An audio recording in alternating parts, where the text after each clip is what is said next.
Welcome to my YouTube channel. So, ilang days na lang, wala na kaming trabaho. At siguro mga 15 days bago balik ang operation namin. Dahil yun nga, itong pwesto na to, papakita ko sa inyo. Ayan mga buhay waiter, yan. I-renovate ng buo lahat yan. I-renovation lahat yan, yan.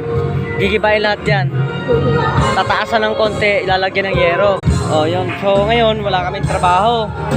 Kahit man lang sana na extra kaming pansamantalang construction worker, so di namin alam kung kami ba ang kukunin o ibang tao.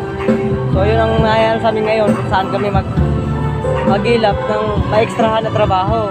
Naghahanap naman ako kanina, kaya lang wala talaga akong maekstrahan muna. So sana nga mayroon akong mahanap bukas.